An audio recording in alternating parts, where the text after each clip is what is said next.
Which goalkeepers have flopped in FPL and which ones have shone? Today we're going to be using a tier list to evaluate all the goalkeepers in FPL and let's see how they did. Now we're going to start off with Bart Verbruggen, the Brighton keeper. We have 5 categories. We start off with amazing value, goes down to good value, did the job in the middle, bad value below that, and the bottom category is fraud. Now, if we get our Bart Verbruggen stats here, for FPL, he played 36 games and scored 103 points. It's alright. I think that's the kind of message we get here. It's alright. It's not amazing. It's not really what you want, but I assume if you had him in your team, you'd be on a rotation. And for that reason, we are going to put him in. Did the job. Now, moving on. Arianet Muric. Now, Arianet Muric was Ipswich number 1 up until the end of January. He came in at 4.5 million and played 18 games for Ipswich. In that time, he only scored 49 points. Is that good enough for a 4.5 million keeper? I hope you're thinking no. And for that reason, he's going in fraud. Now, David Raya. He came in at 5.5 million, being one of 4 keepers priced at that value, the top value for a keeper. And he scored 142 points in 38 games. He did get outscored by a lot of keepers, but it's a good total. Now, as well as Raya, he was in an Arsenal defence, which was the best defence, with very good assets like Timber, Saliba, and in particular Gabriel, who all outscored him. Now, I'm not sure of Timber actually, but we know Saliba and Gabriel did, and these are assets who you'd pick over him. They provide more threat, and for that reason, I am just going to put him in good value because he did the job, as we say. But he did the job to a good level. He scored 142 points, which is exactly what you need for a consistent goalkeeper in FPL. Now, sorry, drop the mic. We got Alex Palmer, who was Ipswich number 1 for the second half of the season. Now, Alex Palmer also came in at 4.5 million after he signed from West Brom in January. He played 13 games for Ipswich and got 22 points. Again, it's not great, and he's also going to go in fraud. Madsen Manson represented Leicester in that second half of the season, and he came in at 4.5 million and only got 63 points. It's not great. However, 63 points, they're going to say it's just about acceptable for bad value. We're going to put him in there, but he could easily slip into fraud. We'll reevaluate all of this at the end of the video. Now, our next keeper is Alisson. Alisson was in net for title winners Liverpool, but only played 28 games, which meant he missed 10 games of the Premier League season. However, in those 28 games, he scored 112 points. If you do the maths, it's a pretty good amount of points. I can't do the maths. I'm going to put him in... It's similar to Raya, really, comparatively, so I am going to put him in good value, just because he was steady Eddie, did the job, got points, but to a good level. Now, Mark Flecken, actually, I'm going to put Raya and Alisson down into did the job. Don't come at me. I've just quickly thought 5.5 is expensive, and I'm looking at my little stats here. There's a lot of keepers who outperform them. Now, let's continue. Mark Flecken. He came in at 4.5 million in between the Brentford sticks. He scored 138 points in 37 games. I mean, this is not too far off what Raya put up, so he will go in good value for that reason. I'm not going to attempt his first name, but Kelleher. He played 10 games for Liverpool and came in at 4 million. He got 45 points in those 10 games. Obviously, he was playing for Liverpool, but that shouldn't discount him. He came in as a did-for-job keeper because he did the job. He got points at the end of the day. I mean, he only played 10 games, but what can you expect when Alisson's ahead of you. Now, Robert Sanchez. Robert Sanchez is actually a very overly criticised FPL asset, in my opinion.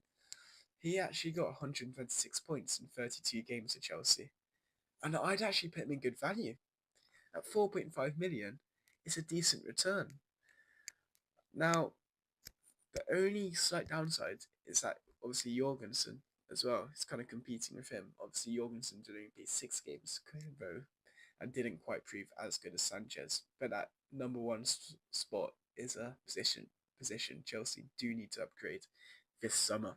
Stefan Ortega came in at 5.5 million, and let's look at his stats here. He scored 35 points in 12 games. I'm not even going to go into this. Fraud. Absolutely awful return. His Man City counterpart, Edison. Now, Edison scored 111 points in 26 games. That's 2 games less than Allison and 1 point less. However, he did come in as a rotation risk, unlike Allison, who was injured. I'm going to put Edison in bad value for that reason, just because there's an unwavering uncertainty constantly over his selection. Andre Onana, on the other side of Manchester, came in at 5 million. He scored 124 points in 34 games. He's 5 million. A lot of 4.5s did outperform him or reach similar numbers, and for that reason, again, he will join the Manchester City keeper Edison in bad value. Jordan Pickford was the highest scoring goalkeeper in FPL this year, with 158 points in 38 games. I'm not even going to talk. He goes in amazing value.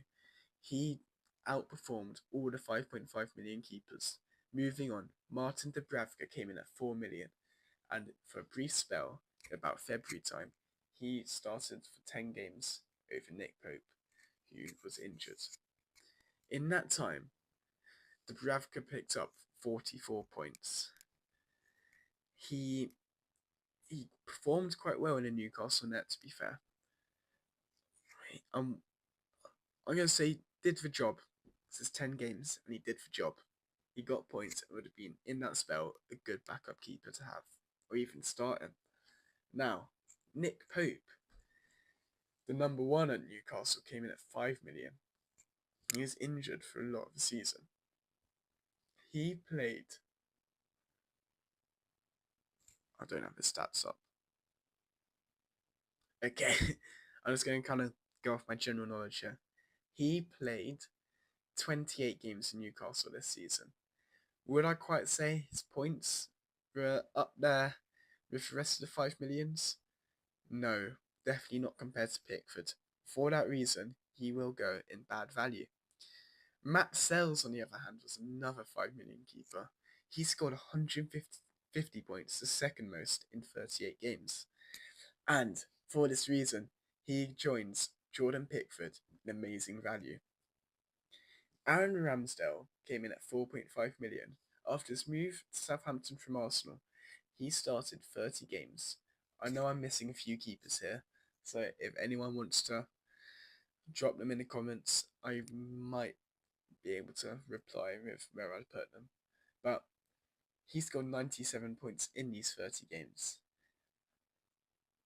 At 4.5, it's not quite as good as Verbruggen, but it's a lot better than Muric and Palmer. For that reason, I'm going to put him in did the job.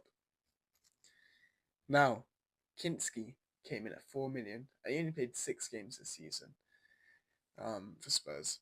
He scored 17 points. I'm just going to put him in bad value because it's not really much you can comment on that. And other players did do better. If you look at Kelleher, he got 45 points, I think it was, in 10 games. Now, Fabianski was another 4 million keeper. He scored 39 points in 13 games. That's 3 points a game. And for West Ham, as a 4 million backup, moved Martinez, he did the job. And I think that's what we can say. Emiliano Martinez. Now, Martinez came in at 5 million and scored 111 points in what was 37 games. But 5 million massively outperformed by the likes of Pickford, Sells. I mean, he was actually, other than Vicario, was the worst scoring keeper. And Vicario, I think, played 13 less games. So for that reason, oh, bad value of fraud. I'm going to say fraud because a lot of 4.5 million keepers did outperform him. Moving on to another 4.5 million keeper, Kepa Arrizabalaga was in net for Bournemouth this season.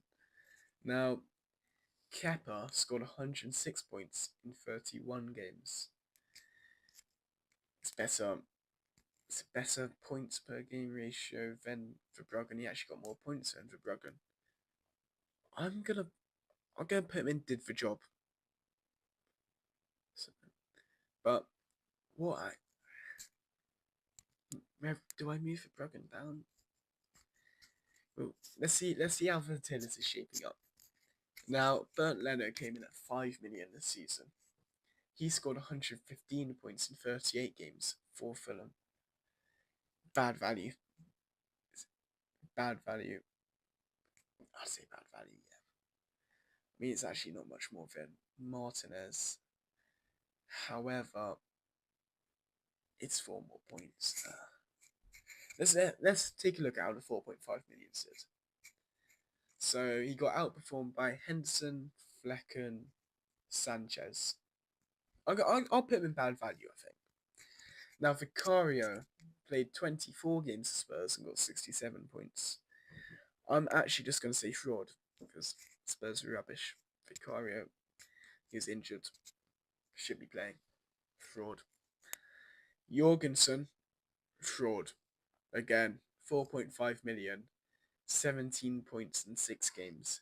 Dean Henderson, on the other hand, 135 points in 38 games as a 4.5 million keeper. I'm going to say good value.